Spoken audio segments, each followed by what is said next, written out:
आज के एपिसोड की शुरुआत मन्नत से होती है, जो बार बार विक्रांत के बारे में सोचती हुई नजर आती है। मन्नत को लगता है कि यह सब भगवान का इशारा है, क्योंकि बार बार उसकी यादों में सिर्फ विक्रांत ही लौट कर आ रहा है। वह खुद से सवाल करती है कि आखिर ऐसा क्यों है कि हर सोच का रास्ता जाकर उसी पर खत्म हो जाता है।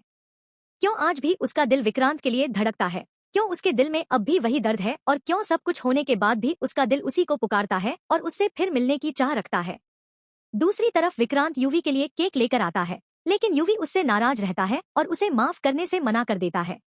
यूवी शिकायत करता है कि केक काटने के समय विक्रांत वहां से गायब हो गया था, जिससे उसे लगा कि वह विक्रांत के लिए जरूरी नहीं है। विक्रांत भावुक होकर यूवी से कहता है कि उसके लिए यूवी से ज्यादा जरूरी इस दुनिया में कुछ भी नहीं है। वह कहता है कि यूवी ही उसकी पूरी दुनिया है और उसकी जिंदगी का इकलौता सच्चा रिश्ता है, जबकि उसका बीता हुआ अतीत उसके लिए बेकार था। वह यूवी से दिल से माफी मांगता है और पूछता है कि उसे माफ करने के लिए वह क्या करे। यूवी उससे कहता है कि वह उसके साथ नाचे। विक्रांत कहता है कि वह यूवी को खुश करने के लिए कुछ भी करेगा और उसके साथ नाचने के लिए तैयार हो जाता है। जैसे ही यूवी गाना बजाता है, विक्रांत अचानक रुक जाता है। गाने के साथ ही मन्नत की यादें उस पर हावी हो जाती हैं और वह खुद को संभाल नहीं पाता। मल्लिका यह सब देखकर मन ही मन खुश होती है, क्योंकि उसे पता है कि यह गाना विक्रांत के पुराने जख्मों को फिर से हरा कर देगा और वह याशिका के करीब नहीं जा पाएगा। विशाखा भी मान लेती है कि आज यूवी ने अनजाने में ही उनकी मदद कर दी। याशिका विक्रांत के दर्द को समझती है और उससे माफी मांगती है। यूवी जबरदस्ती विक्रांत को नचाने की कोशिश करता है, लेकिन विक्रांत की आंखों के सामने हर जगह मन्नत ही घूमती नजर आती है। उधर दूसरी तरफ उसी गाने पर मन्नत दुआ, रॉनी और धैर्य के साथ खुशी खुशी नाचती नजर आती है। मन्नत के चेहरे पर मुस्कान होती है, लेकिन उसके दिल के किसी कोने में दर्द भी छुपा रहता है। वापस विक्रांत के पास वह याशिका से बात किए बिना यूवी को लेकर वहां से चला जाता है। मल्लिका और विशाखा यह देखकर संतुष्ट होती हैं कि विक्रांत पूरी तरह परेशान हो चुका है। मल्लिका याशिका से कहती है कि उसे भी अब यहाँ से चले जाना चाहिए और जाते जाते इस घर से कोई यादगार चीज साथ ले जानी चाहिए, शायद वह दोबारा यहाँ लौटे ही न। विक्रांत अंदर से बेहद परेशान और गुस्से में होता है।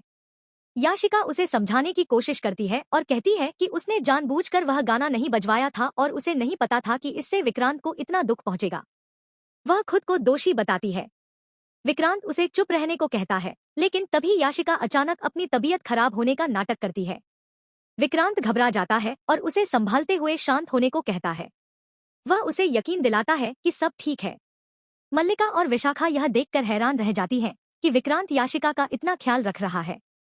याशिका दोनों को देखकर हल्की सी मुस्कान देती है, जबकि विक्रांत कमरे का दरवाजा बंद कर देता है। मल्लिका और विशाखा डर जाती हैं कि कहीं याशिका विक्रांत को भावनात्मक रूप से अपने जाल में न फंसा ले। मल्लिका कहती है कि इस याशिका की समस्या का कोई पक्का हल निकालना होगा। अगली सुबह मन्नत अपने घर में गुड्डी को देखकर चौंक जाती है। वह रॉनी से पूछती है कि गुड्डी यहाँ क्यों आई है। तभी धैर्य आता है और गुड्डी से माफी मांगते हुए कहता है कि बच्चे अक्सर जल्दबाजी में गलत प्रतिक्रिया दे देते हैं, इसलिए उसने और दुआ ने उसके लिए कुछ खास योजना बनाई है। धैर्य सुपर टैलेंटेड शेफ दुआ का स्वागत करता है, जो एक खास पकवान बनाकर लाई होती है। दुआ प्यार से माफी मांगती है और गुड्डी को वह डिश देती है। गुड्डी उसे माफ कर देती है। मन्नत उस पकवान को देखकर सन्न रह जाती है, क्योंकि वह बिल्कुल विक्रांत की रेसिपी जैसा होता है। वह भावुक होकर वहां से चली जाती है, जिसे धैर्य देख लेता है। बंटी दुआ से कहता है कि उसने यह डिश विक्रांत के वीडियो से सीखी है। दुआ विक्रांत की तारीफ करते हुए उसे सबसे बेहतरीन बताती है और कहती है कि सब कुछ अब ठीक है। वह यह भी सोचती है कि वह उस जादुई शेफ विक्रांत से दोबारा कब मिलेगी। सब लोग दुआ की तारीफ करते हैं, लेकिन मन्नत के दिल में उथल पुथल मच जाती है, क्योंकि उसे हर तरफ विक्रांत की झलक नजर आने लगती है। इसी बीच विक्रांत का निजी सहायक आता है और विशाखा से अधिकार पत्रों पर दस्तखत करने को कहता है। वह हल्के से विक्रांत की तबीयत के बारे में पूछता है, जिस पर विक्रांत उसे इधर उधर की बातों में न पड़कर अपने काम पर ध्यान देने की सलाह देता है।